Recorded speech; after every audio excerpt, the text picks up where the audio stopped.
नमस्कार विद्यार्थी मित्रांनो, मी सुवर्णा मगर आपल्या सर्वांचा स्पर्धा अभ्यास या यूट्यूब चॅनलवरती स्वागत करते। विद्यार्थी मित्रांनो, आजच्या व्हिडिओमध्ये आपण 25 ते 31 ऑगस्ट दरम्यानच्या काही महत्त्वाच्या चालू घडामोडी अभ्यासणार आहोत। चला तर मग आजच्या व्हिडिओला सुरुवात करूया। फर्स्ट क्वेश्चन आहे, सुनील गावस्कर यांच्या पुतळ्याचे अनावरण कोणत्या स्टेडियममध्ये करण्यात आले आहे? सुनील गावस्कर हे क्रिकेटर आहेत, तर यांच्या पुतळ्याचे अनावरण कोणत्या स्टेडियममध्ये करण्यात आलेले आहे? तर वानखेडे स्टेडियम मुंबई। पर्याय क्रमांक 4 बरोबर आहे। भारताचे आणि मुंबई क्रिकेटचे महान कर्णधार सुनील गावस्कर यांचा कास्य पुतळा मुंबई क्रिकेट संघटनेच्या संग्रहालयासाठी बनवण्यात आलेला आहे। हे जे मुंबई क्रिकेट संघटनेचे संग्रहालय आहे हे वानखेडे स्टेडियम मुंबई या ठिकाणी आहे।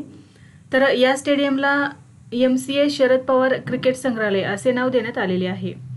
उद्दिष्ट काय आहे? सुनील गावस्कर यांच्या 10,000 कसोटी धावा करण्याच्या ऐतिहासिक कामगिरीचा सन्मान करण्यासाठी हा पुतळा बनवण्यात आलेला आहे। मुंबई क्रिकेट संघटनेचे MCA शरद पवार क्रिकेट संग्रहालय हे 8,000 स्क्वेअर फूट एवढ्या जागेवर उभारण्यात आलेले आहे। MCA शरद पवार क्रिकेट संग्रहालयाच्या प्रवेशद्वारावरती सुनील गावस्कर यांचा हा पुतळा उभारण्यात आलेला आहे। गावस्कर यांच्या 2 खास टोप्या मुंबई संघ आणि दादर युनियन क्लबच्या ज्या 2 खास टोप्या आहेत त्या देखील संग्रहालयात प्रदर्शित केल्या जाणार आहेत। तर भारताचे आणि मुंबईचे कर्णधार सुनील गावस्कर यांचा कास्य पुतळा मुंबई क्रिकेट संघटनेच्या संग्रहालयामध्ये म्हणजेच वानखेडे स्टेडियम मुंबई या ठिकाणी उभारण्यात आलेला आहे।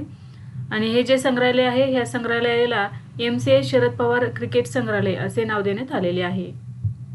नेक्स्ट क्वेश्चन आहे, ऑगस्ट 2025 मध्ये कोणता देश अधिकृतपणे आंतरराष्ट्रीय बिग कॅट अलायन्स मध्ये सामील झाला? तर या प्रश्नाचे योग्य उत्तर आहे पर्याय क्रमांक 4 नेपाळ। नेपाळ हा अधिकृतपणे आंतरराष्ट्रीय बिग कॅट अलायन्स मध्ये सामील झालेला आहे। 24 ऑगस्ट 2025 रोजी फ्रेमवर्क करारावर स्वाक्षरी करून नेपाळने यामध्ये समावेश केलेला आहे। ही जी आंतरराष्ट्रीय बिग कॅट अलायन्स युती आहे ही युती नेपाळच्या प्रदेशात आढळणाऱ्या हिम बिबट्या, वाघ आणि सामान्य बिबट्यांसह मोठ्या मांजरींच्या संवर्धनासाठी जागतिक सहकार्य मजबूत करते। भारताचे पंतप्रधान नरेंद्र मोदी यांनी 9 एप्रिल 2023 रोजी कर्नाटकातील म्हैसूर येथे आंतरराष्ट्रीय बिग कॅट अलायन्स याची सुरुवात केलेली आहे। याचे मुख्यालय भारतामध्ये आहे। आंतरराष्ट्रीय बिग कॅट अलायन्स हे भारताच्या नेतृत्वाखालील जागतिक स्तरावर मोठ्या मांजरांच्या 7 प्रजातींचे संवर्धन करण्यासाठी पुढाकार घेत आहे। या 7 मांजरींच्या प्रजाती कोणत्या आहेत बघा? वाघ, सिंह, बिबट्या, हिमबिबट्या, चित्ता, जगवार आणि प्युमा यांच्या संवर्धनावर लक्ष केंद्रित करण्यासाठी भारताने आंतरराष्ट्रीय बिग कॅट अलायन्सची सुरुवात केलेली आहे। याचे मुख्यालय भारतामध्ये आहे। नेक्स्ट आहे, अलीकडेच भारताचे उपराष्ट्रीय सुरक्षा सल्लागार कोण बनले आहेत? तर याचे योग्य उत्तर आहे पर्याय क्रमांक 2 अनिश दयाल सिंह। भारताचे उपराष्ट्रीय सुरक्षा सल्लागार बनलेले आहेत अनिश दयाल सिंह। ऑगस्ट 2025 मध्ये त्यांची नियुक्ती करण्यात आलेली आहे। त्यांच्यावरती देशाच्या अंतर्गत सुरक्षा बाबींचे निरीक्षण आणि धोरणात्मक सहकार्य करण्याची जबाबदारी असणार आहे। तर हे अनिश दयाल सिंह हे मणिपूर कॅडरचे 1988 बॅचचे IPS अधिकारी आहेत। यापूर्वी ते CRPF ITBP चे महासंचालक म्हणून त्यांनी काम केलेले आहे। सध्याचे भारताचे राष्ट्रीय सुरक्षा सल्लागार आहेत अजित डोवाल। त्यांच्यासोबत 2 अतिरिक्त उपराष्ट्रीय सुरक्षा सल्लागार कोण आहेत बघा? निवृत्त IPS अधिकारी TV रविचंद्रन आणि पवन कपूर। कोण आहेत हे अतिरिक्त उपराष्ट्रीय सुरक्षा सल्लागार? लक्षात ठेवा, राष्ट्रीय सुरक्षा सल्लागार आहेत अजित डोवाल, राष्ट्रीय उपसुरक्षा सल्लागार आता आहेत अनिश दयाल सिंह। 2 अतिरिक्त उपराष्ट्रीय सुरक्षा सल्लागार कोण आहेत? तर निवृत्त IPS अधिकारी TV रविचंद्रन आणि पवन कपूर। आणि माजी रॉ प्रमुख राजिंदर खन्ना हे अतिरिक्त राष्ट्रीय सुरक्षा सल्लागार आहेत। लक्षात ठेवा 4 महत्त्वाची नावं, राष्ट्रीय सुरक्षा सल्लागार अजित डोवाल, राष्ट्रीय उपसुरक्षा सल्लागार अनिश दयाल सिंह, 2 अतिरिक्त उपराष्ट्रीय सुरक्षा सल्लागार IPS अधिकारी TV रविचंद्रन आणि पवन कपूर आणि अतिरिक्त राष्ट्रीय सुरक्षा सल्लागार राजिंदर खन्ना। तर बघा, हे जे राष्ट्रीय सुरक्षा सल्लागार असते यांचं कार्य काय असते? तर राष्ट्रीय आणि आंतरराष्ट्रीय सुरक्षा बाबींवर पंतप्रधानांना सल्ला देणे। नेक्स्ट आहे, ब्राईट स्टार 2025 सराव कोणत्या देशात आयोजित करण्यात आला? तर याचे योग्य उत्तर आहे पर्याय क्रमांक 4 इजिप्त। ब्राईट स्टार 2025 सराव इजिप्तमधील मोहम्मद नाझीम मिलिटरी बेस या ठिकाणी आयोजित करण्यात आला। कालावधी काय होता बघा? ऑगस्ट ते सप्टेंबर 2025 दरम्यान। यामध्ये प्रथमच भारतीय लष्कर, हवाई दल आणि नौदलाने भाग घेतलेला आहे। सहभागी झालेले इतर देश कोणते आहेत बघा? America, Egypt, Saudi Arabia, Greece, UK, Qatar, UAE, Jordan आणि फ्रान्स। ब्राईट स्टार हा जो सराव आहे हा एक बहुपक्षीय लष्करी सराव आहे जो इजिप्तमध्ये आयोजित केला जातो. याची सुरुवात 1980 मध्ये झालेली आहे. 2025 मध्ये ऑगस्ट आणि सप्टेंबर दरम्यान हा इजिप्तमध्ये आयोजित करण्यात आलेला आहे आणि यामध्ये भारताने प्रथमच सहभाग घेतलेला आहे. नेक्स्ट आहे पहिल्या खेलो इंडिया जल क्रीडा महोत्सव 2025च्या पदक तालिकेत कोणाला प्रथम स्थान मिळाले आहे? तर याचे योग्य उत्तर आहे पर्याय क्रमांक 1 मध्य प्रदेश. पहिल्या खेलो इंडिया जल क्रीडा महोत्सव 2025 मध्ये पदक तालिकेत मध्य प्रदेश अव्वल स्थानावर राहिलेले आहे. तर बघा हे जे पहिले खेलो इंडिया जल क्रीडा महोत्सव आयोजित करण्यात आलेला होता यामध्ये 24 सुवर्ण पदके होते, म्हणजे 24 खेळांचा समावेश करण्यात आलेला होता. या स्पर्धेतील जे 24 सुवर्ण पदके होते त्यापैकी 18 सुवर्ण पदके मध्य प्रदेशने जिंकलेले आहेत. यामध्ये त्यापैकी मध्य प्रदेशने 18 पदके जिंकलेली आहेत. यामध्ये बघा 10 सुवर्ण पदके, 3 रौप्य आणि 5 कांस्य पदक जिंकलेले आहेत. मध्य प्रदेशने कायनिंग आणि केनॉइंग मध्ये अपवादात्मक कामगिरी केली आणि या सर्वमध्ये 4 सुवर्ण पदके जिंकलेले आहेत. ओडिशा 10 पदके जिंकलेले आहेत दुसऱ्या क्रमांकावरती आणि केरळने 7 पदके जिंकून तिसरे स्थान मिळवलेले आहे. मध्य प्रदेश पहिल्या स्थानावरती राहिलेले आहे ज्यांनी 18 पदके जिंकलेली आहेत. Khelo India water sports festival 2025 आवृत्ती होती पहिलीच. स्थळ काय होते बघा दाल लेक सरोवर, जम्मू आणि काश्मीर. कालावधी आहे 21 ते 23 ऑगस्ट दरम्यान. शुभंकर होता हिमालयन किंगफिशर. हे स्पोर्ट्स आयोजित करण्याचे उद्दिष्ट काय आहे? तर जम्मू आणि काश्मीरची संस्कृती आणि पर्यावरणाचा उत्सव साजरा करणे आणि खेलो इंडिया धोरणांतर्गत या जलक्रीडेला प्रोत्साहन देणे. याचे आयोजन केलेले होते भारतीय क्रीडा प्राधिकरण आणि जम्मू आणि काश्मीर क्रीडा परिषदेने. नेक्स्ट आहे भारतातील दुसऱ्या क्रमांकाचे सर्वात मोठे व्याघ्र प्रकल्प कोणते आहे? तर या प्रश्नाचे योग्य उत्तर आहे पर्याय क्रमांक 2 सुंदरबन व्याघ्र प्रकल्प. सुंदरबन व्याघ्र प्रकल्प हा भारतातील आता दुसऱ्या क्रमांकाचा सर्वात मोठा व्याघ्र प्रकल्प बनलेला आहे. त्याचे एकूण क्षेत्रफळ किती आहे बघा 3629.5 किलोमीटर आहे. त्यामुळेच ते आता भारतातील दुसऱ्या क्रमांकाचे सर्वात मोठे व्याघ्र प्रकल्प ठरलेले आहे. दक्षिण 24 परगणा जिल्ह्यातील मतला, रायदिघी आणि रामगंगा या 3 क्षेत्रामध्ये हे पसरलेले आहे सुंदरबन व्याघ्र प्रकल्प. या अभयारण्याचे क्षेत्र 1044.68 चौरस किलोमीटरने वाढवलेले आहे. राष्ट्रीय वन्यजीव मंडळाने या विस्ताराला मान्यता दिलेली आहे. या विस्तारापूर्वी ते भारतातील 7व्या क्रमांकाचे सर्वात मोठे व्याघ्र प्रकल्प होते. आंध्र प्रदेशातील नागार्जुन सागर श्रीशैलम व्याघ्र प्रकल्प हे सर्वात मोठा व्याघ्र प्रकल्प आहे. भारतातील सर्वात मोठा व्याघ्र प्रकल्प कोणता आहे बघा नागार्जुन सागर श्रीशैलम व्याघ्र प्रकल्प आंध्र प्रदेश. याचे क्षेत्रफळ किती आहे 3727.82 चौरस किलोमीटर. आणि आता दुसरे कोणते बनलेले आहे सुंदरबन व्याघ्र प्रकल्प. हे आता भारतातील दुसऱ्या क्रमांकाचे सर्वात मोठे व्याघ्र प्रकल्प बनलेले आहे. नेक्स्ट आहे असोसिएशन फॉर डेमोक्रेटिक रिफॉर्मच्या अहवालानुसार देशातील सर्वात श्रीमंत मुख्यमंत्री कोण बनले आहेत? तर या प्रश्नाचे योग्य उत्तर आहे पर्याय क्रमांक 1 चंद्रबाबू नायडू. ADR म्हणजेच असोसिएशन फॉर डेमोक्रेटिक रिफॉर्म्स याच्या अहवालानुसार आंध्र प्रदेशचे मुख्यमंत्री चंद्रबाबू नायडू हे भारतातील सर्वात श्रीमंत मुख्यमंत्री बनलेले आहेत. त्यांच्याकडे 931 कोटी रुपयांपेक्षा जास्त संपत्ती आहे. देशातील सध्याच्या 30 मुख्यमंत्र्यांकडे 1632 कोटी रुपयांची संपत्ती आहे, ज्यातील सुमारे 57% संपत्ती ही फक्त चंद्रबाबू नायडू यांच्याकडे आहे. तर ते आंध्र प्रदेशचे मुख्यमंत्री आहेत सध्या. तर बघा आता सर्वाधिक संपत्ती असलेले 5 मुख्यमंत्री. पहिल्या क्रमांकावरती आहेत चंद्रबाबू नायडू आंध्र प्रदेश, दुसऱ्या क्रमांकावरती आहेत पेमा खांडू अरुणाचल प्रदेश, तिसऱ्या क्रमांकावरती आहेत सिद्धरामय्या कर्नाटक, चौथ्या क्रमांकावरती आहेत नेफ्यू रियो नागालँड आणि 5व्या क्रमांकावरती आहेत मोहन यादव.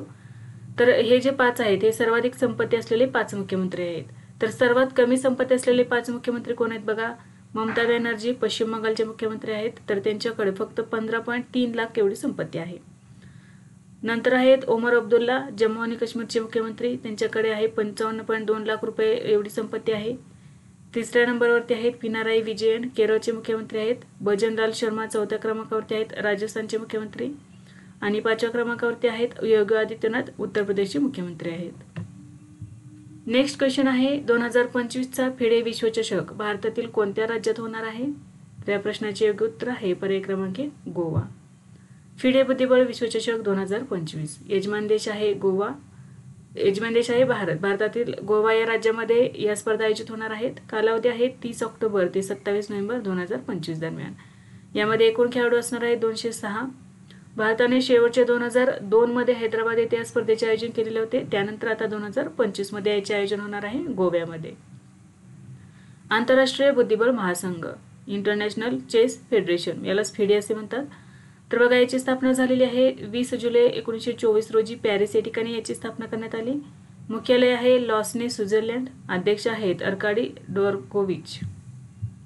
नेक्स्ट क्वेश्चन आहे, भारतीय नौदलात INS उदयगिरी आणि INS हेमगिरी यांचा समावेश कोणत्या ठिकाणी करण्यात आला आहे? तर याचे योग्य उत्तर आहे पर्याय क्रमांक 1 विशाखापट्टणम या ठिकाणी.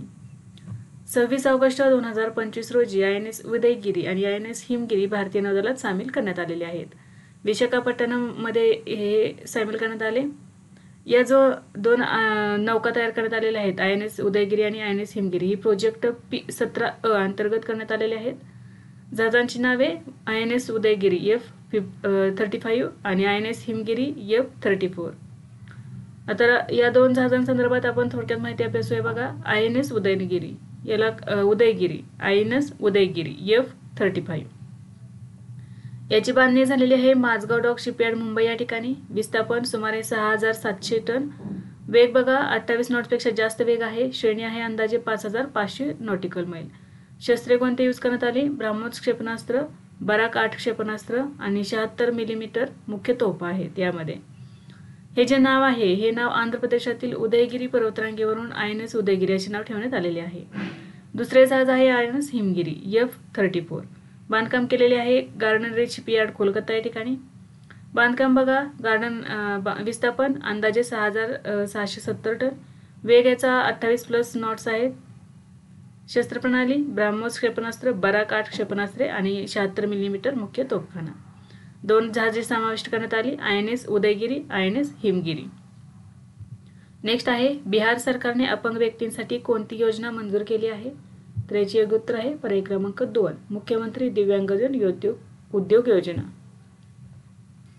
बिहार राज्य सरकारने मुख्यमंत्री दिव्यांगजन उद्योग योजना सुरू केलेली आहे ऑगस्ट 2025 मध्ये.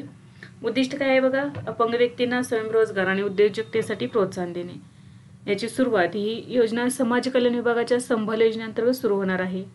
खर्च 2025-26 दशकाच्या आर्थिक वर्षासाठी 10.25 कोटी रुपये खर्च राखून ठेवण्यात आला आहे. 2025-26 आर्थिक वर्षासाठी 10.25 कोटी रुपये खर्च ठेवण्यात आलेला आहे. तर बिहार राज्याने सुरू केलेली आहे मुख्यमंत्री दिव्यांगजन उद्योग योजना. नेक्स्ट क्वेश्चन आहे, IMD स्मार्ट सिटी इंडेक्स 2025 मध्ये जगातील सर्वात स्मार्ट शहर कोणते आहे? तर याचे योग्य उत्तर आहे पर्याय क्रमांक 3 Zurich. IMD smart city index 2025. IMDचा लॉंग फॉर्म बघा, जारीकर्ता कोण आहे? International institute for management development IMD यांनी हा इंडेक्स जारी केलेला आहे स्मार्ट सिटी इंडेक्स 2025. यामध्ये पॅरामीटर्स काय आहेत बघा, आरोग्य आणि सुरक्षितता, गतिशीलता, उपक्रम, संधी आणि शहरांचे प्रशासन. या इंडेक्समध्ये एकूण 146 शहरांचा समावेश केलेला आहे. शीर्ष 3 शहरे आहेत. स्वित्झर्लंडमधील झुरिच पहिल्या क्रमांकावरती आहे, नॉर्वेतील ओस्लो दुसऱ्या क्रमांकावरती, स्वित्झर्लंडमधील जिनिव्हा हे तिसऱ्या क्रमांकावरती आहे. यामध्ये भारतीय शहरांची क्रमवारी बघा, भारतीय 4 शहरांचा समावेश करण्यात आलेला आहे. दिल्ली 104 क्रमांकावरती आहे, मुंबई 106, हैदराबाद 109 क्रमांकावरती आणि बेंगळुरू 110व्या क्रमांकावरती आहे. नेक्स्ट क्वेश्चन आहे, केंद्रीय औद्योगिक सुरक्षा दलाने म्हणजे CISFने कोणत्या राज्यात त्यांचे पहिले पूर्णपणे महिला कमांडो युनिट सुरू केले आहे? तर याचे योग्य उत्तर आहे पर्याय क्रमांक 4 मध्य प्रदेश. केंद्रीय औद्योगिक सुरक्षा दलाने त्यांचे पहिले पूर्णपणे महिला कमांडो युनिट मध्य प्रदेशमध्ये सुरू केले आहे. उद्देश काय आहे? तर लिंग समानतेला प्रोत्साहन देण्यासाठी हे महिला कमांडो युनिट स्थापन करण्यात आलेले आहे. प्रादेशिक प्रशिक्षण केंद्र बरवाह मध्य प्रदेश या ठिकाणी सुरू करण्यात आलेले आहे. यामध्ये 30 महिला कर्मचारी सदस्य आहेत. कालावधी बघा 8 आठवड्यांचा आहे. समाविष्ट विषय तंदुरुस्ती, शस्त्रांचा वापर, लाईव्ह फायर व्यायाम, रॅपलिंग आणि सर्व्हायव्हल ड्रिल्स. केंद्रीय औद्योगिक सुरक्षा दल याला सेंट्रल इंडस्ट्रियल सिक्युरिटी फोर्स म्हणजे CISF असं म्हणतो आपण. हे एक प्रमुख केंद्रीय सशस्त्र पोलीस दल आहे. याची स्थापना 10 मार्च 1969 रोजी झालेली आहे. मुख्यालय नवी दिल्ली या ठिकाणी आहे. सध्याचे महासंचालक आहेत राजविंदर सिंग भट्टी.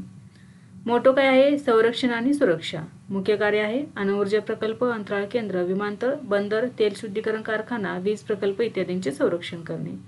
तर केंद्रीय औद्योगिक सुरक्षा दलाने त्यांचे पहिले पूर्णपणे महिला कमांडो युनिट मध्य प्रदेशमधील बरवाह या ठिकाणी सुरू केलेली आहे. नेक्स्ट आहे अलीकडेच कोणत्या भारतीय क्रिकेटपटूने IPL मधून निवृत्ती घेतली आहे? तर याचे योग्य उत्तर आहे पर्याय क्रमांक 3 रविचंद्रन अश्विन. ऑगस्ट 2025 मध्ये रविचंद्रन अश्विनने इंडियन प्रीमियर लीग IPL मधून निवृत्ती घेतलेली आहे. अश्विन IPL 2025 मध्ये CSK संघाचा भाग होता, चेन्नई सुपर किंग्स संघाचा भाग होता. तो आता ऑस्ट्रेलियाच्या बिग बॅश लीग मध्ये सिडनी थंडरकडून खेळणार आहे, म्हणजे जागतिक लेवलला तो खेळणार आहे. मग काय तर BCCIच्या नियमानुसार भारतीय खेळाडू आंतरराष्ट्रीय आणि IPL क्रिकेटमधून निवृत्त झाल्यानंतरच परदेशी T20 लीगमध्ये खेळू शकतो. म्हणजे आपल्या भारताच्या टीममध्ये जर तो आंतरराष्ट्रीय लेवलला खेळत असेल किंवा IPL मधून जर तो खेळत असेल तर तो बाहेरच्या जागतिक लेवलच्या ज्या लीग आहेत त्यामध्ये खेळू शकणार नाही. त्यामुळेच रविचंद्रन अश्विनने IPL मधून निवृत्ती जाहीर केलेली आहे. आता तो ऑस्ट्रेलियाच्या बिग बॅश लीगमध्ये खेळणार आहे सिडनी थंडर या संघाकडून. ऑस्ट्रेलियातील बॉर्डर गावस्कर ट्रॉफी नंतर अश्विनने डिसेंबर 2024 मध्ये आंतरराष्ट्रीय क्रिकेटमधून निवृत्ती घेतलेली होती आणि आता ऑगस्ट 2025 मध्ये IPL मधून निवृत्ती जाहीर केलेली आहे. नेक्स्ट आहे इस्रोने कोणत्या मिशनसाठी पहिली इंटिग्रेटेड एअर ड्रॉप टेस्ट यशस्वीरित्या पूर्ण केलेली आहे? तर याचे एक उत्तर आहे पर्याय क्रमांक 1 गगनयान मिशन. 24 ऑगस्ट 2025 रोजी इस्रोने गगनयान या मोहिमेसाठी पहिली एकात्मिक एअर ड्रॉप टेस्ट यशस्वीरित्या पूर्ण केलेली आहे. मोहिमेच्या क्रू मॉड्यूलसाठी पॅराशूट आधारित डिस्लेरेशन सिस्टीमची चाचणी आणि प्रमाणीकरण करणे याचे उद्दिष्ट होते. ही चाचणी भारतीय हवाई दल, DRDO, भारतीय नौदल आणि तटरक्षक दलाच्या सहकार्याने सुरू केलेली आहे. अंतराळवीरांना पृथ्वीवर सुरक्षित परतण्यासाठी ही चाचणी घेण्यात आलेली आहे. म्हणजे गगनयान मोहिमेअंतर्गत जे आपले 3 अंतराळवीर आहेत जे अंतराळामध्ये जाणार आहेत त्यांना सुरक्षित माघारी आणण्यासाठी ही चाचणी घेण्यात आलेली आहे. गगनयानसाठी डिझाईन केलेले पॅराशूट हे अंतराळयानाचा वेग नियंत्रित करण्यासाठी एक प्रणाली आहे. म्हणजे ज्यावेळेस गगनयान अंतराळयान आहे हे ते ज्यावेळेस आपल्या पृथ्वीच्या ह्याच्यामध्ये प्रवेश करेल त्यावेळेस जे वेग असणार आहे तो वेग नियंत्रित करण्यासाठी यानाचा वेग आहे तो नियंत्रित करण्यासाठी हे पॅराशूट तयार करण्यात आलेले आहे. गगनयान मोहीम काय बघा, ही जी गगनयान मोहीम आहे इस्रो राबवणार आहे. याचा उद्देश आहे 3 भारतीय अंतराळवीरांना पृथ्वीपासून 400 किलोमीटर उंचीवर पाठवणे आणि सुरक्षितपणे परत आणणे. म्हणजे ज्यावेळेस यांना सुरक्षितपणे परत आणण्यासाठी ज्यावेळेस हे पृथ्वीच्या कक्षेमध्ये प्रवेश करतील त्यावेळेस त्यांचा जो यानाचा वेग आहे तो नियंत्रित करण्यासाठी एक पॅराशूट तयार करण्यात आलेले आहे आणि हे पॅराशूट कसे कार्य करते ह्याची आता आपण पहिल्यांदा चाचणी घेतलेली आहे. ही जी मोहीम आहे गगनयान मोहीम हे अंदाजे 3 दिवस चालणार आहे. यासाठी प्रक्षेपण वाहन असणार आहे ह्युमन रेटेड LVM-3. प्रक्षेपण अपेक्षित कधीपर्यंत आहे तर 2027 पर्यंत आपण गगनयान मोहीम प्रक्षेपित करू शकतो. नेक्स्ट क्वेश्चन आहे बघा, जागतिक उपासमारीच्या संकटाचा सामना करण्यासाठी भारत सरकार आणि कोणत्या संघटनेने करार केला आहे? जागतिक उपासमारीच्या संकटाचा सामना करण्यासाठी. तर याचे उत्तर आहे पर्याय क्रमांक 4 जागतिक अन्न कार्यक्रम. ऑगस्ट 2025 मध्ये जागतिक उपासमारीच्या संकटाचा सामना करण्यासाठी भारत सरकार आणि जागतिक अन्न कार्यक्रम संघटनेने करार केलेला आहे. तर जागतिक उपासमारीच्या संकटाला तोंड देणे हे याचे मुख्य उद्दिष्ट आहे. या करारांतर्गत भारतातून फोर्टिफाईड तांदूळ पुरवला जाणार आहे. तर आपण करार केलेला आहे जागतिक अन्न संघटनेबरोबर. तर हे जे आहे या संदर्भात आपण थोडक्यात माहिती बघूया. जागतिक अन्न कार्यक्रम वर्ल्ड फूड प्रोग्राम याची स्थापना झालेली आहे 1961 मध्ये. मुख्यालय आहे रोम, इटली. उद्दिष्ट आहे उपासमार संपवणे, अन्न सुरक्षा सुनिश्चित करणे आणि पोषण सुधारणे. नेक्स्ट क्वेश्चन आहे मिस युनिव्हर्स थायलंड 2025 चा किताब कोणी जिंकला आहे? तर याचे उत्तर आहे पर्याय क्रमांक 1 Veena Praveen Singh. Miss Universe Thailand 2025 विजेते ठरलेली आहे वीना प्रवीणार सिंग. वीना प्रवीणार सिंग ही भारतीय वंशाची थाई नागरिक आहे. ती विवाहित आणि घटस्फोटित झालेली पहिली विजेते आहे. म्हणजे तिचं लग्न झालेलं होतं आणि नंतर घटस्फोट झाल्यामुळे ते परत मिस युनिव्हर्स थायलंड 2025 मध्ये तिने सहभाग घेतलेला आहे.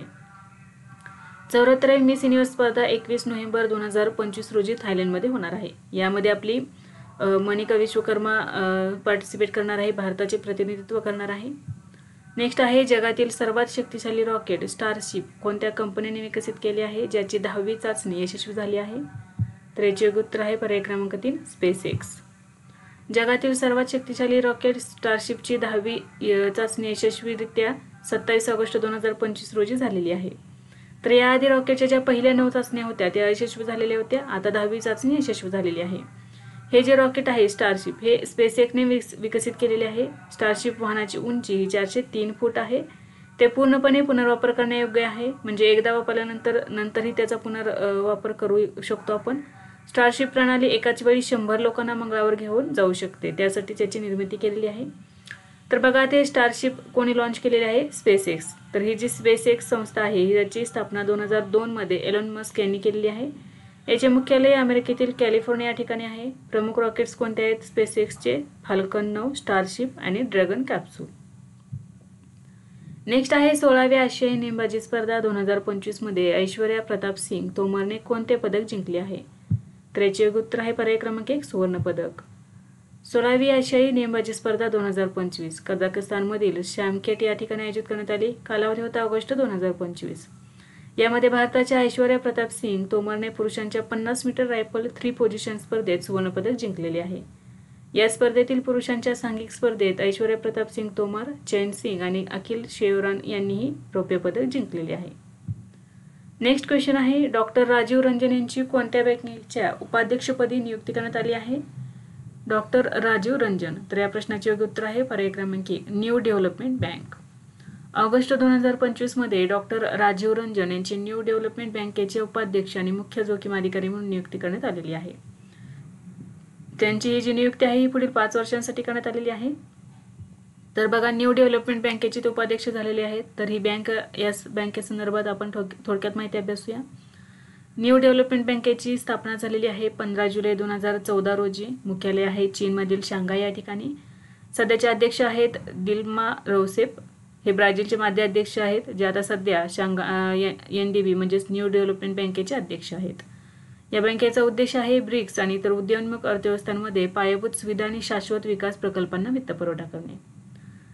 या बँकेचे सदस्य कोण आहेत बघा? अल्जेरिया, बांगलादेश, ब्राझील, कोलंबिया, चीन, इजिप्त, भारत, रशिया, दक्षिण आफ्रिका, संयुक्त अरब अमिराती, उरुग्वे, उझबेकिस्तान आणि इंडोनेशिया. ब्रिक्स या देशांतर्गत या बँकेची स्थापना करण्यात आलेली आहे new development bank. Next question आहे टोल प्लाझा कर्मचाऱ्यांसाठी राष्ट्रीय महामार्ग प्राधिकरणने कोणता प्रकल्प सुरू केला आहे? तर याचे योग्य उत्तर आहे पर्याय क्रमांक 3 आरोहण प्रकल्प. ऑगस्ट 2025 मध्ये टोल प्लाझा कर्मचाऱ्यांसाठी राष्ट्रीय मार्ग प्राधिकरणने आरोहण प्रकल्प सुरू केलेला आहे. हा जो प्रकल्प आहे हा सुरू करण्याचे उद्दिष्ट काय आहे? तर टोल प्लाझा कर्मचाऱ्यांच्या मुलांच्या शैक्षणिक आकांक्षा पूर्ण करणे. आर्थिकदृष्ट्या कमकुवत घटकातील विद्यार्थ्यांना दर्जेदार शिक्षण देण्यासाठी ही योजना राबवण्यात येणार आहे. पहिली ते पदवीच्या शेवटच्या वर्षापर्यंतच्या 500 विद्यार्थ्यांना समाविष्ट केले जाईल. तसेच पदव्युत्तर आणि उच्च शिक्षणासाठी एकूण 50 गुणवंत विद्यार्थ्यांची निवड केली जाईल. तर बघा 2025-26 या आर्थिक वर्षामध्ये जे पहिली ते पदवीच्या शेवटपर्यंतच्या वर्षापर्यंतचे जे 500 विद्यार्थी असणार आहेत त्यांना प्रत्येकी 12,000 रुपयांची वार्षिक शिष्यवृत्ती मिळणार आहे. आणि पदव्युत्तर आणि उच्च शिक्षणासाठी एकूण 50 गुणवंत विद्यार्थी असतील त्यांना 50,000 रुपयांची शिष्यवृत्ती दिली जाणार आहे. ही योजना जाहीर केलेली आहे राष्ट्रीय महामार्ग प्राधिकरणाने. तर बघा याची स्थापना झालेली आहे 1995 मध्ये. भारतीय राष्ट्रीय महामार्ग प्राधिकरण NHAI. लॉंग फॉर्म काय होतो? National highways authority of India. स्थापना झालेली आहे 1995 मध्ये. मुख्यालय आहे नवी दिल्ली. सध्याचे अध्यक्ष आहेत संतोष कुमार यादव आणि याचे मुख्य कार्य काय आहे? भारतातील राष्ट्रीय महामार्गांचा विकास, देखभाल आणि व्यवस्थापन करणे. नेक्स्ट क्वेश्चन आहे DRDOने एकात्मिक हवाई संरक्षण शस्त्र प्रणालीची यशस्वी चाचणी कोठे केली?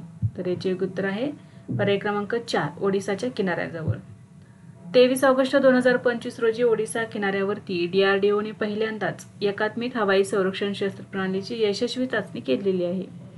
या प्रणालीमध्ये 3 घटकांचा समावेश होतो: जलद प्रतिक्रिया पृष्ठभाग ते हवेत मारा करणारे क्षेपणास्त्र, प्रगत अतिशय कमी पल्ल्याची हवाई संरक्षण प्रणाली आणि लेसर आधारित निर्देशित ऊर्जा शस्त्र.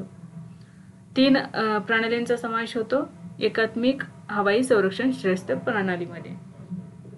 चाचणीतील एकात्मिक हवाई संरक्षण शस्त्र प्रणालीने वेगवेगळ्या श्रेणी आणि उंचीवर 3 लक्ष्य यशस्वीरित्या पाडलेली आहेत. महत्त्व काय आहे? तर मिशन सुदर्शन चक्र अंतर्गत भारताच्या संरक्षण पायाभूत सुविधा आणखी मजबूत करणे. तर बघा हे जे मिशन सुदर्शन चक्र आहे याचा नुकताच 15 ऑगस्ट 2025 रोजी लाल किल्ल्यावरून पंतप्रधान मोदींनी याचा विकास करण्याची घोषणा केलेली आहे आणि या अंतर्गतच हे एकात्मिक हवाई संरक्षण शस्त्र प्रणाली विकसित करण्यात आलेली आहे.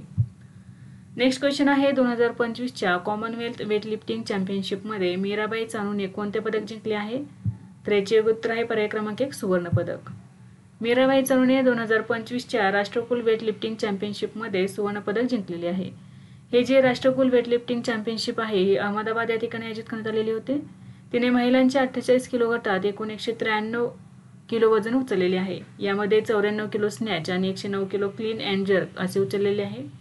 सानूने तिच्या पुनरागमनात 3 राष्ट्रकुल विक्रम प्रस्थापित केलेले आहेत. स्नॅच, क्लीन जर्क अँड एकूण वजन. या पदकामुळे त्यांना 2026च्या ग्लासगो राष्ट्रकुल क्रीडा स्पर्धेसाठी थेट पात्रता मिळालेली आहे. म्हणजेच तिने महिलांच्या 48 किलो गटात एकूण 193 किलो वजन उचललेले आहे, जे तिने रेकॉर्ड केलेले आहे. नेक्स्ट क्वेश्चन आहे, चेतेश्वर पुजाराने अलीकडेच कोणत्या खेळातून निवृत्ती घेतली आहे? तर याचे उत्तर आहे पर्याय क्रमांक 1 क्रिकेट. ऑगस्ट 2025 मध्ये चेतेश्वर पुजाराने वयाच्या 37व्या वर्षी भारतीय क्रिकेटच्या सर्व प्रकारांमधून निवृत्ती घेतलेली आहे. त्यांनी 2010 मध्ये क्रिकेटमध्ये पदार्पण केलेले होते. अंतिम सामना त्यांनी 2023 मध्ये ऑस्ट्रेलिया विरुद्ध वर्ल्ड टेस्ट चॅम्पियनशिप फायनलमध्ये खेळलेले होते. त्यांचे आतापर्यंत सामने बघा 103 कसोटी आणि 5 एकदिवसीय सामने झालेले आहेत. कसोटी रेकॉर्ड आहे बघा 7195 धावा केलेल्या आहेत, 19 शतके आणि 35 अर्धशतके केलेली आहेत. नेक्स्ट क्वेश्चन आहे, नियतकालिक कामगार दल सर्वेक्षणानुसार 2017-18 आणि 2023-24 दरम्यान ग्रामीण महिला रोजगारात किती टक्के वाढ झाली आहे? तर याचे उत्तर आहे पर्याय क्रमांक 3 43% वाढ झालेली आहे. महिलांच्या रोजगारात वाढ झालेली आहे. कालावधी बघा काय आहे 2017-18 ते 2023-24 दरम्यान. महिला बेरोजगारीचा दर 5.6% वरून 3.2% पर्यंत कमी झालेला आहे. तर बघा 2017-18 ते 2023-24 यामध्ये ग्रामीण रोजगार किती वाढलेला आहे? तर ग्रामीण महिला रोजगारात 96% लक्षणीय वाढ झालेली आहे आणि शहरी महिला रोजगारात 43% वाढ झालेली आहे. सॉरी विद्यार्थी मित्रांनो, लक्षात ठेवा आपण काय विचारला होता प्रश्न, ग्रामीण महिला रोजगारात किती टक्के वाढ झालेली आहे? तर 96% आणि शहरी रोजगारामध्ये 43%. गेल्या 7 वर्षात 1.56 कोटी महिला औपचारिक कार्यबलात सामील झाल्या आहेत. 2010-11 आणि 2023-24 दरम्यान महिलांच्या नेतृत्वाखालील MSMEची संख्या दुप्पट झाली आहे. नेक्स्ट क्वेश्चन आहे, ई विटारा बॅटरी इलेक्ट्रिक वाहन कोठे लॉन्च करण्यात आले? बघा भारतातील हे पहिलेच इलेक्ट्रिक वाहन आहे लॉन्च करण्यात आलेले ई विटारा. तर हे जे ई विटारा बॅटरी इलेक्ट्रिक वाहन आहे कोठे लॉन्च करण्यात आले? तर याचे उत्तर आहे पर्याय क्रमांक 2 गुजरातमधील हसलपूर या ठिकाणी. ई विटारा बॅटरी इलेक्ट्रिक व्हेकलचे लॉन्चिंग 26 ऑगस्ट 2025 रोजी हसलपूर गुजरात या ठिकाणी करण्यात आले. कोणी केलेले आहे? तर मारुती सुझुकीच्या प्लॅन्टमध्ये करण्यात आलेले आहे. मारुती सुझुकीने केलेले आहे लॉन्च. पंतप्रधान नरेंद्र मोदी यांच्या हस्ते उद्घाटन करण्यात आले याचे. भारतात बनवलेली ही पहिलीच इलेक्ट्रिक SUV आहे Maruti Suzuki e Vitara. Next question आहे, संयुक्त राष्ट्रांनी कोणत्या तारखेला जागतिक तलाव दिन म्हणून घोषित केले आहे? तर याचे उत्तर आहे पर्याय क्रमांक 4 27 ऑगस्ट. तर संयुक्त राष्ट्रांनी 27 ऑगस्ट रोजी जागतिक तलाव दिन साजरा केलेला आहे. 2025 मध्ये हा पहिल्यांदाच साजरा करण्यात आला जागतिक तलाव दिन 27 ऑगस्ट रोजी. संयुक्त राष्ट्रांनी 27 ऑगस्ट हा दिवस जागतिक तलाव दिन म्हणून घोषित केलेला आहे. तलावांच्या संवर्धनाबद्दल जागरूकता निर्माण करणे आणि त्यांच्या शाश्वत व्यवस्थापनाला प्रोत्साहन देण्याचे उद्देश आहे. 2025 मध्ये पहिल्यांदाच जागतिक तलाव दिन साजरा करण्यात आला. संयुक्त राष्ट्र पर्यावरण कार्यक्रम दरवर्षी हा दिवस साजरा करणार आहे. नेक्स्ट क्वेश्चन आहे, अमेरिकन सैन्याने कोणत्या अंतराळ संस्थेच्या मदतीने त्यांचे गुप्त स्पेस ड्रोन लॉन्च केलेले आहे? अमेरिकन सैन्याने नुकतेच काय केलेले आहे? गुप्त स्पेस ड्रोन लॉन्च केलेले आहे. तर कोणत्या अंतराळ संस्थेच्या मदतीने केलेले आहे? तर याचे उत्तर आहे पर्याय क्रमांक 4 SpaceX. ऑगस्ट 2025 मध्ये अमेरिकन सैन्याने गुप्त स्पेस ड्रोन लॉन्च केलेला आहे. स्पेस ड्रोनचे नाव आहे X-37B. लॉन्च कोणी केलेले आहे? SpaceXच्या मदतीने केलेले आहे. यासाठी फाल्कन 9 हे सर्वात शक्तिशाली रॉकेटचा यूज करण्यात आलेला आहे. विशेषतः काय आहे? तर US एअरफोर्स आणि स्पेस फोर्सचा एक रहस्यमय प्रकल्प आहे. अंतराळात दीर्घकाळ राहण्यासाठी आणि वारंवार वापरण्यासाठी डिझाईन केलेले हे गुप्त स्पेस ड्रोन आहे. नेक्स्ट क्वेश्चन आहे, 68व्या राष्ट्रकुल संसदीय परिषदेत 2025 मध्ये भारताचे प्रतिनिधित्व कोण करेल? तर याचे उत्तर आहे पर्याय क्रमांक 1 ओम बिर्ला. 68वी राष्ट्रकुल संसदीय परिषद 5 ते 12 ऑक्टोबर दरम्यान बार्बाडोस ब्रिजटाउन या ठिकाणी आयोजित करण्यात येणार आहे. यामध्ये भारताचे लोकसभा अध्यक्ष ओम बिर्ला प्रतिनिधित्व करणार आहेत. मुख्य भाषणाचा विषय असणार आहे राष्ट्रकुल जागतिक भागीदार. तर बघा राष्ट्रकुल म्हणजेच कॉमनवेल्थ याची स्थापना झालेली आहे 28 एप्रिल 1949 रोजी. मुख्यालय आहे लंडन, युनायटेड किंगडम या ठिकाणी. सध्याचे सदस्य देश आहेत 56 स्वतंत्र राष्ट्रे. सध्याचे राष्ट्रकुल महासचिव आहेत शर्ली बोचवे, घाना. उद्दिष्ट आहे लोकशाही, मानवी हक्क, कायद्याचे राज्य आणि शाश्वत विकासाला प्रोत्साहन देणे. नेक्स्ट क्वेश्चन आहे, सिनेटर राबुका हे कोणत्या देशाचे पंतप्रधान होते ज्यांनी भारताला भेट दिली? तर याचे योग्य उत्तर आहे पर्याय क्रमांक 3 फिजी. फिजीचे पंतप्रधान सिटिवना राबुका यांची भारत भेट. कालावधी 24 ते 26 ऑगस्ट 2025 दरम्यान. राबुका यांचा हा पहिलाच अधिकृत भारत दौरा आहे. भेटीतील महत्त्वाचे मुद्दे होते हिंदी आणि संस्कृत शिकवण्यासाठी भारतीय शिक्षकांना फिजी विद्यापीठात पाठवले जाणार. फिजीतील पंडित भारतात प्रशिक्षण घेतील आणि गीता महोत्सवात सहभागी होतील.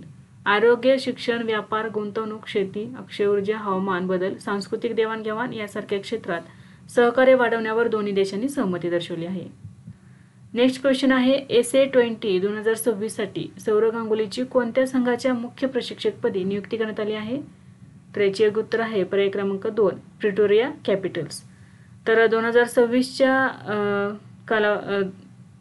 SA20 या लीगसाठी सौरभ गांगुली हे आता प्रिटोरिया कॅपिटल्स याचे मुख्य प्रशिक्षक असणार आहेत. त्यांनी जोनाथन ट्रॉटची जागा घेतलेली आहे. याआधी सौरव गांगुली यांनी BCCIचे अध्यक्ष म्हणून काम पाहिले आहे. तर ते सध्या ICC पुरुष क्रिकेट समितीचे अध्यक्ष आहेत. IPL मध्ये त्यांनी दिल्ली कॅपिटल्सचे क्रिकेट संचालक म्हणून काम केले आहे. यापूर्वी 2019 मध्ये त्यांनी मार्गदर्शक म्हणून काम केले होते. आता हे SA20 लीग काय आहे बघा. तर दक्षिण आफ्रिकेत एक premium T20 league cricket league आहे ज्याला नाव काय आहे SA20 लीग. सुरुवात झालेली आहे जानेवारी 2023 मध्ये. आयोजन करतात कोण? क्रिकेट दक्षिण आफ्रिका. आणि यामध्येच आता प्रिटोरिया कॅपिटल्सचे मुख्य प्रशिक्षक असणार आहेत भारताचे सौरव गांगुली. 2026च्या लीगसाठी असणार आहेत. नेक्स्ट क्वेश्चन आहे, अनुसूचित जाती जमाती कल्याण समित्यांच्या अध्यक्षांची राष्ट्रीय परिषद कोणत्या शहरात आयोजित करण्यात आली? तर याचे योग्य उत्तर आहे पर्याय क्रमांक 2 भुवनेश्वर. अनुसूचित जाती आणि जमाती कल्याण समित्यांच्या अध्यक्षांचे राष्ट्रीय परिषद. कालावधी होता 29 ते 30 ऑगस्ट 2025 दरम्यान. स्थान होते भुवनेश्वर. उद्घाटन करण्यात आले लोकसभा अध्यक्ष ओम बिर्ला यांनी. उद्देश काय होता? तर संसद आणि राज्य विधिमंडळाच्या समित्यांमध्ये अनुभवांची देवाणघेवाण करणे. नेक्स्ट क्वेश्चन आहे, दिनेश के पटनायक यांची कोणत्या देशात भारताचे उच्चायुक्त म्हणून नियुक्ती करण्यात आली आहे? तर याचे योग्य उत्तर आहे पर्याय क्रमांक 4 कॅनडा. ऑगस्ट 2025 मध्ये दिनेश के पटनायक यांची कॅनडामधील भारताचे पुढील उच्चायुक्त म्हणून नियुक्ती करण्यात आली आहे. ते यापूर्वी स्पेनमध्ये भारताचे राजदूत होते. ते 1990च्या बॅचचे भारतीय परराष्ट्र सेवा अधिकारी आहेत. कॅनडानेही नवी दिल्लीतील नवीन उच्चायुक्त म्हणून क्रिस्टोफर कौटर यांची नियुक्ती जाहीर केली आहे. म्हणजे दिनेश के पटनायक हे भारताचे उच्चायुक्त असणार आहेत कॅनडामधील आणि क्रिस्टोफर कौटर हे कॅनडाचे उच्चायुक्त असणार आहेत भारतामधील. नेक्स्ट क्वेश्चन आहे, 5वे लोककला संवर्धन पर्व कोणत्या शहरात आयोजित करण्यात आले? तर पर्याय क्रमांक 3 बरोबर आहे कोची. 5वा लोककला संवर्धन महोत्सव 2025 केरळमधील कोची या ठिकाणी आयोजित करण्यात आला. कालावधी होता 26 ऑगस्ट ते 4 सप्टेंबर दरम्यान. आयोजन केलेले होते अल्पसंख्याक व्यवहार मंत्रालयाने. अल्पसंख्याक समुदायातील कारागीर आणि उद्योजकांना प्रोत्साहन आणि बाजारपेठेच्या संधी उपलब्ध करून देणे हा याचा उद्देश होता. नेक्स्ट क्वेश्चन आहे, पंतप्रधान नरेंद्र मोदी अलीकडेच कोणत्या देशाच्या 2 दिवसांच्या दौऱ्यावर गेले होते? तर याचे योग्य उत्तर आहे पर्याय क्रमांक 3 जपान. ऑगस्ट 2025 मध्ये 15व्या भारत जपान वार्षिक शिखर परिषदेत सहभागी होण्यासाठी पंतप्रधानांनी हा दौरा केलेला आहे.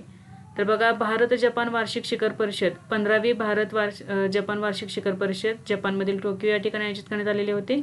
यामध्ये सहभागी होण्यासाठी पंतप्रधान नरेंद्र मोदी 2 दिवसांच्या दौऱ्यावर गेले होते. पंतप्रधान मोदींचा हा 8वा जपान दौरा आहे. जपानचे पंतप्रधान शिगेरू इशिबा यांच्या निमंत्रणावरून पंतप्रधान मोदींनी जपानला भेट दिलेली होती. द्विपक्षीय संबंधांचा आढावा घेणे आणि विशेष धोरणात्मक आणि जागतिक भागीदारी पुढे नेणे हा याचा उद्देश आहे.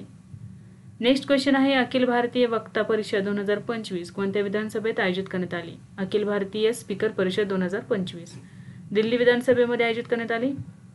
24 ऑगस्ट 2025 रोजी आयोजित करण्यात आली. केंद्रीय गृहमंत्री अमित शहा यांनी दिल्ली विधानसभेत अखिल भारतीय वक्ता परिषद 2025 चे उद्घाटन केले. देशभरातील राज्य विधानसभा आणि विधान परिषदांचे सभापती आणि उपसभापती यामध्ये सहभागी झाले. मुख्य आयोजक होते दिल्ली विधानसभा अध्यक्ष विजेंद्र गुप्ता. हा 2 दिवसांचा राष्ट्रीय कार्यक्रम वीर विठ्ठलभाई पटेल यांच्या विधिमंडळाच्या पहिल्या भारतीय अध्यक्ष म्हणून निवडीच्या शताब्दी वर्षाच्या स्मरणार्थ आयोजित करण्यात आलेला होता. म्हणजे 24 ऑगस्ट 1925 मध्ये वीर विठ्ठलभाई पटेल यांची विधिमंडळाच्या पहिल्या भारतीय अध्यक्ष म्हणून निवड करण्यात आलेली होती. तर त्यांच्या शताब्दी वर्षाच्या स्मरणार्थ या परिषदेचे आयोजन करण्यात आलेले होते. मुख्यमंत्र्यांनी विठ्ठलभाई पटेल यांच्या स्मरणार्थ एक विशेष स्मृतिचिन्ह टपाल तिकीट देखील प्रकाशित केलेले आहे. नेक्स्ट क्वेश्चन आहे BCCIचे अध्यक्ष कोण होते ज्यांनी नुकताच राजीनामा दिला आहे? तर याचे उत्तर आहे पर्याय क्रमांक 2 रॉजर बिन्नी. ऑगस्ट 2025 मध्ये भारतीय क्रिकेटपटू रॉजर बिन्नी यांनी 70 वर्षांचे होत असताना BCCI अध्यक्षपदाचा राजीनामा दिला आहे. आता हा राजीनामा का दिला आहे? तर BCCIच्या घटनेनुसार पदाधिकाऱ्याला वयाच्या 70व्या वर्षानंतर आपले पद सोडावे लागते आणि रॉजर बिन्नी आता 70 वर्षांचे झालेले आहेत त्यामुळेच त्यांनी BCCI अध्यक्षपदाचा राजीनामा दिलेला आहे. तर बघा, भारतीय क्रिकेट नियामक मंडळ board of control for cricket in India, आपण याला शॉर्टमध्ये BCCI असे म्हणतो, स्थापना झालेली आहे 1928 मध्ये. केले आहे मुंबई महाराष्ट्र. CEO आहेत हेमांग अमीन, उपाध्यक्ष आहेत राजीव शुक्ला, सचिव आहेत देवजीत शैकिया, कोषाध्यक्ष आहेत प्रभातेश भाटिया. लक्षात ठेवा ही नावं, कारण नुकत्याच यांच्या नियुक्त झालेले आहेत 2025 मध्येच. उपाध्यक्ष राजीव शुक्ला, सचिव देवजीत शैकिया, कोषाध्यक्ष प्रभातेश भाटिया. नेक्स्ट क्वेश्चन आहे राष्ट्रीय क्रीडा दिन कधी साजरा केला जातो? तर याचे उत्तर आहे पर्याय क्रमांक 3 29 ऑगस्ट. राष्ट्रीय क्रीडा दिन 29 ऑगस्ट रोजी साजरा केला जातो. हा दिवस का साजरा केला जातो? तर महान हॉकीपटू मेजर ध्यानचंद यांच्या स्मरणार्थ साजरा केला जातो. हॉकीपटू मेजर ध्यानचंद यांना हॉकीचे जादूगार असे म्हटले जात होते. टोपण नाव होते त्यांचे. त्यांनी 1928, 1932 आणि 1936च्या ऑलिम्पिकमध्ये भारतासाठी सुवर्णपदक जिंकलेले आहेत.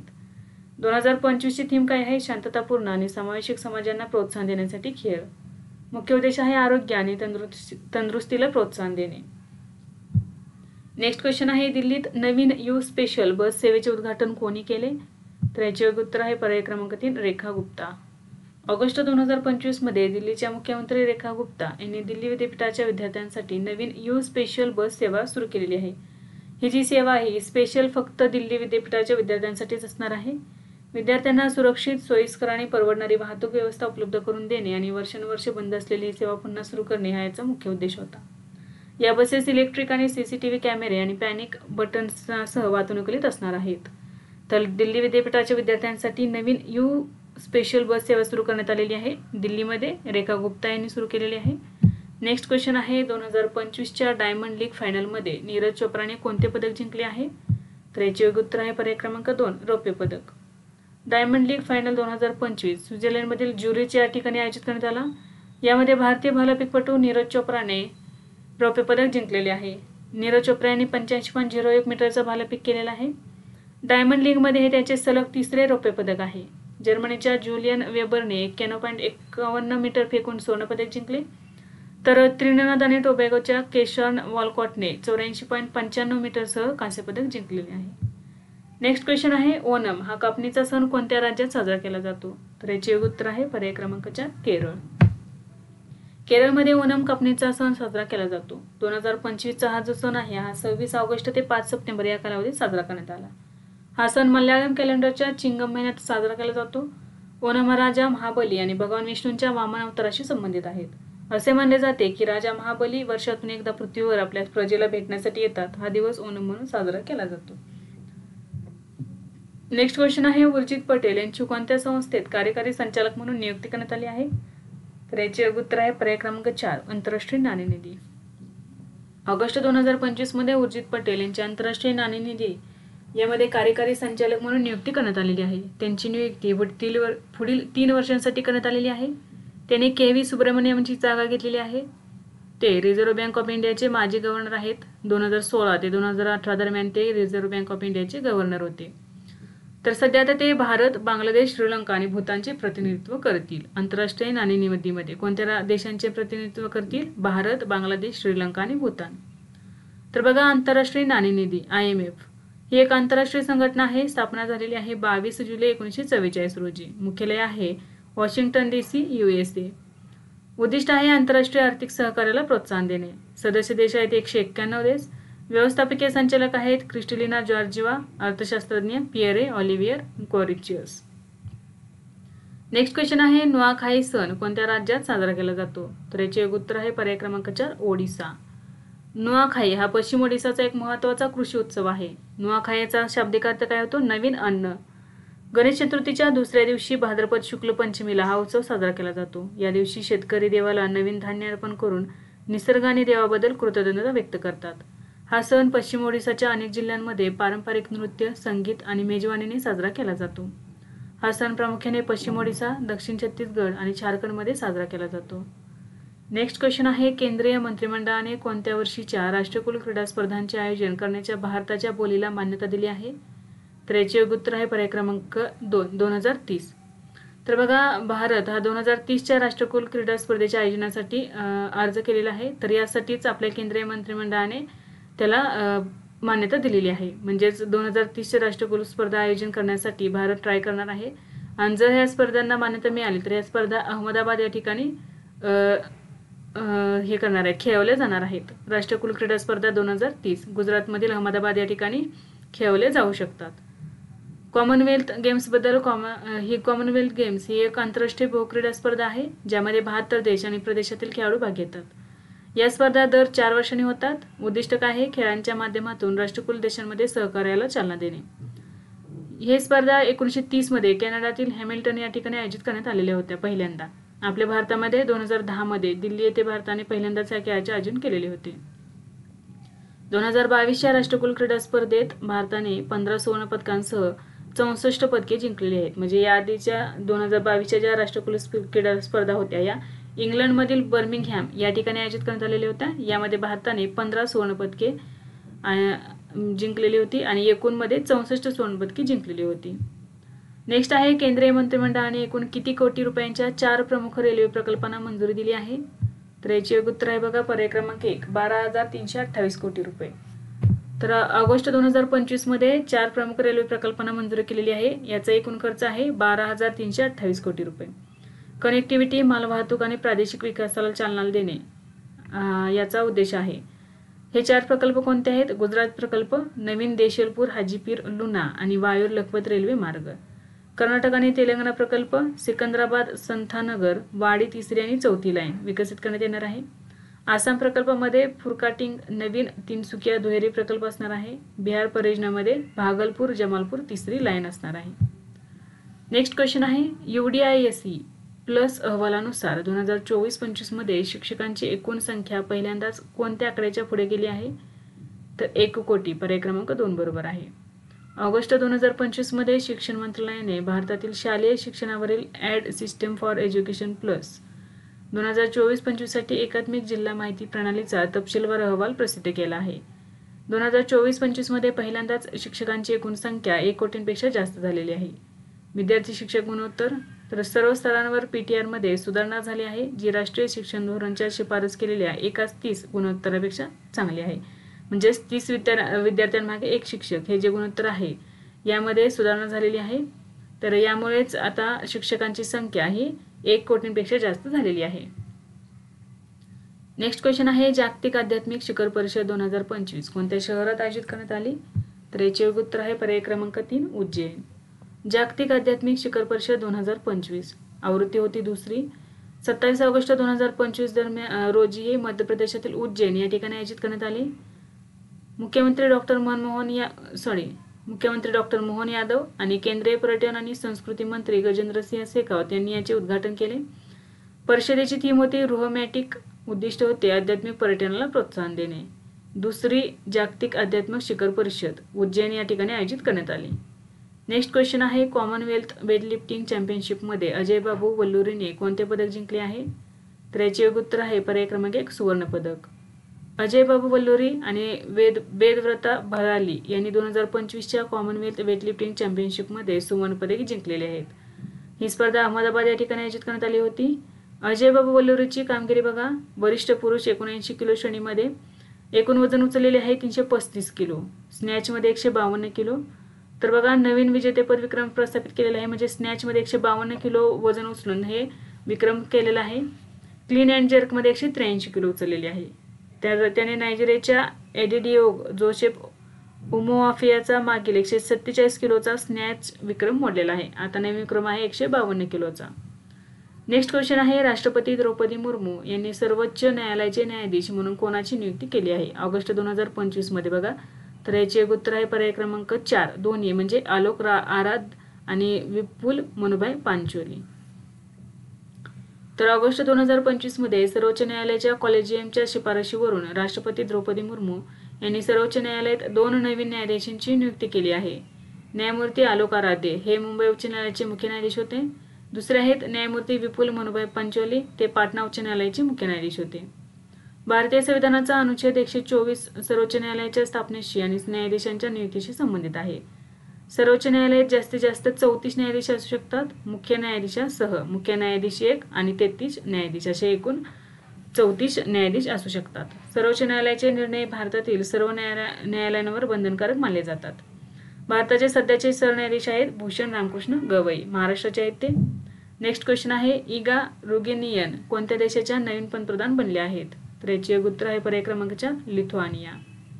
लिथुआनियन संसदेने 26 ऑगस्ट 2025 रोजी पंतप्रधानसाठी इगा रुगिनियन यांची नियुक्ती मंजूर केली आहे. आर्थिक घोटाळ्यांमुळे माजी पंतप्रधान गिनडॉटस पालुकास यांनी राजीनामा दिल्यानंतर ही नियुक्ती करण्यात आलेली आहे. नेक्स्ट क्वेश्चन आहे 17व्या फिल्मफेअर पुरस्कार 2025 चे आयोजन कोणते राज्य करेल? तर याचे योग्य उत्तर आहे पर्याय क्रमांक 1 गुजरात. 17वा फिल्मफेअर पुरस्कार 2025 गुजरातमध्ये होणार आहे. गुजरातमधील अहमदाबाद येथे होणार आहे. गुजरात सलग दुसऱ्या वर्षी पुरस्कार सोहळ्याचे आयोजन करणार आहे. गेल्या वर्षी गांधीनगरमध्ये आयोजित करण्यात आलेला होता, यावर्षी अहमदाबाद येथे होणार आहे. हिंदी चित्रपटांसाठी दरवर्षी फिल्मफेअर पुरस्कार दिले जातात. हे पुरस्कार 1954 मध्ये सुरू झालेले आहेत. नेक्स्ट क्वेश्चन आहे दरवर्षी कोणत्या तारखेला आयुर्वेद दिन साजरा केला जाईल? तर याचे योग्य उत्तर आहे पर्याय क्रमांक 4 23 सप्टेंबर. आतापासून दरवर्षी 23 सप्टेंबर रोजी साजरा केला जाणार आहे. म्हणजे 2025 पासून दरवर्षी 13 सप्टेंबर रोजी हा आयुर्वेद दिन साजरा केला जाणार आहे. पूर्वी तो धन्वंतरी जयंतीच्या म्हणजे धनतेरस दिवशी साजरा केला जात असे. 2025 ची थीम काय आहे? लोक आणि पृथ्वीसाठी आयुर्वेद. उद्देश आहे आयुर्वेदाचे महत्त्व ओळखणे. नेक्स्ट क्वेश्चन आहे गीता गोपीनाथ कोणत्या संस्थेच्या उपव्यवस्थापकीय संचालक होत्या ज्यांनी त्यांच्या पदाचा राजीनामा दिला आहे? तर याचे एक उत्तर आहे पर्याय क्रमांक 3 आंतरराष्ट्रीय नाणेनिधी. ऑगस्ट 2025 च्या अखेरीस गीता गोपीनाथ यांनी आंतरराष्ट्रीय नाणेनिधीच्या उपव्यवस्थापकीय संचालक पदाचा राजीनामा दिला आहे. 1 सप्टेंबर 2025 रोजी त्या हार्वर्ड विद्यापीठात पुन्हा रुजू झाल्या. 2019 मध्ये त्या IMFच्या मुख्य अर्थशास्त्रज्ञ बनल्या. तर बघा मुख्य अर्थशास्त्रज्ञ बनलेल्या त्या पहिल्या महिला ठरलेल्या होत्या. जानेवारी 2022 मध्ये त्यांना उपव्यवस्थापकीय संचालक पदावर बढती देण्यात आलेली होती. नेक्स्ट क्वेश्चन आहे प्रधानमंत्री स्ट्रीट वेंडर आत्मनिर्भर निधी म्हणजेच PM स्वनिधी या योजनेला किती काळासाठी मुदतवाढ देण्यात आली आहे? म्हणजे ही योजना कधीपर्यंत वाढवण्यात आलेली आहे? तर याचे योग्य उत्तर आहे पर्याय क्रमांक 4 31 मार्च 2030 पर्यंत. प्रधानमंत्री स्ट्रीट वेंडर आत्मनिर्भर निधी PM स्वनिधी योजनेचा कालावधी बघा 31 डिसेंबर 2024 वरून 31 मार्च 2030 पर्यंत वाढवण्यात आला आहे. स्ट्रीट वेंडर्सना कर्ज मदत प्रदान करण्यासाठी योजना सुरू करण्यात आलेली आहे. या योजनेचा एकूण खर्च 7,332 कोटी रुपये आहे. पुनर्रचित योजनेचा उद्देश 1.15 कोटी लाभार्थ्यांना लाभ देणे, ज्यामध्ये 50 लाख नवीन लाभार्थ्यांचा समावेश आहे. योजनेची सुरुवात 1 जून 2020 पासून झालेली आहे. कोविड-19 साथीच्या आजाराने बाधित झालेल्या रस्त्यावरील विक्रेत्यांना त्यांचे काम पुन्हा सुरू करण्यास मदत करण्यासाठी योजना सुरू करण्यात आलेली आहे. नेक्स्ट क्वेश्चन आहे अलीकडेच कोणत्या देशाने भारतीय नागरिकांसाठी प्रवेशाचे नियम शिथिल केले आहेत? तर याचे योग्य उत्तर आहे पर्याय क्रमांक 2 अर्जेंटिना. ऑगस्ट 2025 मध्ये अर्जेंटिनाने भारतीय नागरिकांसाठी प्रवेश नियम शिथिल केलेले आहेत. वैध US टुरिस्ट व्हिसा असलेल्या भारतीय नागरिकांना अर्जेंटिनाला प्रवास करण्यासाठी आता वेगळ्या अर्जेंटिनाच्या व्हिसाची आवश्यकता नसणार आहे. म्हणजेच जे नागरिक भारताचे नागरिक आहेत हे US मध्ये गेलेले आहेत किंवा त्यांच्याकडे USचा वैधतेचा व्हिसा आहे टुरिस्ट व्हिसा, ते अर्जेंटिनामध्ये जाऊ शकतात. अर्जेंटिनामध्ये जाण्यासाठी त्यांना वेगळ्या व्हिसाची गरज असणार नाही. उद्देश काय आहे? प्रवास सोपा करणे. याचा फायदा अशा भारतीय प्रवाशांना होईल जे अमेरिकेला भेट दिली आहेत किंवा प्रवास करण्याची योजना आखत आहेत आणि आता अर्जेंटिनालाही प्रवास करू इच्छितात. नेक्स्ट क्वेश्चन आहे भारतातील रोबोटिक कस्टम लेझर मोतीबिंदू शस्त्रक्रिया करणारी पहिली सरकारी संस्था कोणती आहे? तर याचे योग्य उत्तर आहे पर्याय क्रमांक 1 army hospital research and referral नवी दिल्ली. भारतातील पहिली रोबोटिक लेझर मोतीबिंदू शस्त्रक्रिया संस्था army hospital research and referral नवी दिल्ली. 28 ऑगस्ट 2025 रोजी अत्याधुनिक ALLY ॲडॉप्टिव्ह कॅटरॅक्ट ट्रीटमेंट सिस्टीम वापरून robotic custom laser cataract surgery करणारी भारतातील पहिली आणि दक्षिण आशियातील दुसरी सरकारी संस्था बनली आहे. ही प्रक्रिया ब्रिगेडियर SK मिश्रा यांनी 61 वर्षीय रुग्णावर केलेली आहे. नेक्स्ट क्वेश्चन आहे नायरा एनर्जीचे नवीन CEO म्हणून कोणाची नियुक्ती करण्यात आली आहे? तर याचे योग्य उत्तर आहे पर्याय क्रमांक 2 तेमूर अब्सागुलेव. ऑगस्ट 2025 मध्ये नायरा एनर्जीचे नवे CEO म्हणून तैमूर अब्सागुलेव यांची नियुक्ती करण्यात आलेली आहे. तैमूर अब्सागुलेव हे मूळचे अझरबैजानचे आहेत. नायरा एनर्जी ही भारतातील आघाडीची खासगी रिफायनरी कंपनी आहे. मुख्यालय मुंबई या ठिकाणी आहे. वाडीनार गुजरात या ठिकाणी यांचा प्लांट आहे. भारतातील दुसरी सर्वात मोठी एकल साइट रिफायनरी आहे. नेक्स्ट क्वेश्चन आहे, एस कृष्णन यांची कोणत्या बँकेचे गैर कार्यकारी अध्यक्ष म्हणून नियुक्ती करण्यात आली आहे? तर याचे योग्य उत्तर आहे पर्याय क्रमांक 3 जम्मू आणि काश्मीर बँक. ऑगस्ट 2025 मध्ये एस कृष्णन यांची जम्मू आणि काश्मीर बँकेचे गैर कार्यकारी अध्यक्ष म्हणून नियुक्ती करण्यात आली आहे. त्यांची नियुक्ती 26 मार्च 2028 पर्यंत असणार आहे. एस कृष्णन यापूर्वी पंजाब अँड सिंध बँक आणि तामिळनाडू मर्कटाईल बँकेमध्ये एमडी आणि सीईओ म्हणून काम करत होते. जम्मू आणि काश्मीर बँक स्थापना झालेली आहे 1 ऑक्टोबर 1938 रोजी. मुख्यालय आहे श्रीनगर, जम्मू आणि काश्मीर. संस्थापक आहेत महाराजा हरी सिंह. राज्य आणि सार्वजनिक सहभाग असलेली भारतातील पहिली बँक आहे. नेक्स्ट क्वेश्चन आहे, शांघाय सहकार्य संघटना शिखर परिषद 2025 कोठे आयोजित करण्यात आली? तर याचे उत्तर आहे पर्याय क्रमांक 3 चीनमध्ये. शांघाय सहकार्य संघटना शिखर परिषद 2025 आवृत्ती होती 25वी. कालावधी होता 31 ऑगस्ट ते 1 सप्टेंबर 2025 दरम्यान. ठिकाण होते चीनमधील तियानजिन. 20हून अधिक देश आणि 10 आंतरराष्ट्रीय संघटनांचे नेते यामध्ये सहभागी झाले. तर भारताचे पंतप्रधान नरेंद्र मोदी यामध्ये सहभागी झालेले आहेत. 2020 मध्ये गलवान खोऱ्यात झालेल्या हिंसक संघर्षानंतर पंतप्रधान मोदींचा हा पहिलाच दौरा होता. 2025 शिखर परिषदेची थीम होती upholding the Shanghai spirit, SCO on the move. Shanghai सहकारी संघटना SCO असं आपण म्हणतो. ही एक आंतरसरकारी आंतरराष्ट्रीय संघटना आहे. स्थापना झालेली आहे 15 जून 2001 रोजी चीनमधील शांघाय या ठिकाणी. मुख्यालय आहे बीजिंग, चीन. 10 सदस्य आहेत कझाकिस्तान, चीन, Kyrgyzstan, Russia, Tajikistan, Bharat, Pakistan, Iran, Belarus. अधिकृत भाषा आहे रशियन आणि चीनी. नेक्स्ट क्वेश्चन आहे, आंतरराष्ट्रीय सायबर फसवणूक करणाऱ्या टोळीच्या प्रमुखाला अटक करण्यासाठी केंद्रीय अन्वेषण विभागाने कोणती कारवाई सुरू केली आहे? CBIने. तर याचे बघा पर्याय क्रमांक 2 बरोबर आहे ऑपरेशन चक्र. ऑगस्ट 2025 मध्ये केंद्रीय अन्वेषण ब्युरोने ऑपरेशन चक्र अंतर्गत आंतरराष्ट्रीय सायबर फसवणूक रॅकेटच्या मुख्य सूत्रधाराला अटक केली आहे. ऑपरेशन चक्र या आंतरराष्ट्रीय गुन्हेगारी नेटवर्क नष्ट करण्यासाठी CBIने सुरू केलेली एक मोहीम आहे. ऑपरेशन चक्र आणि तत्सम उपक्रमांतर्गत संघटित सायबर गुन्हेगारी गटांना शोधण्यासाठी, त्यांना अडथळा आणण्यासाठी आणि त्यांच्यावर खटला चालवण्यासाठी bureau FBI, national crime agency UK आणि मायक्रोसॉफ्ट कॉर्पोरेशन आणि इतरांसोबत जवळून काम करत आहे. केंद्रीय अन्वेषण bureau, central bureau of investigation आपण CBI म्हणतो. स्थापना 1 एप्रिल 1963 रोजी. मुख्यालय आहे नवी दिल्ली या ठिकाणी. संचालक आहेत प्रवीण सूद. कार्य बघा, भ्रष्टाचार, आर्थिक गुन्हे, दहशतवाद, अपहरण, बॉम्बस्फोट, संघटित गुन्हेगारीचा तपास करणे. नेक्स्ट क्वेश्चन आहे, भारतीय कंपाऊंड पुरुषांच्या 21 वर्षांखालील संघाने 2025च्या जागतिक तिरंदाजी युवा अजिंक्यपद स्पर्धेच्या अंतिम फेरीत कोणत्या देशाचा पराभव करून विजय मिळवला? तर याचे उत्तर आहे पर्याय क्रमांक 2 जर्मनी.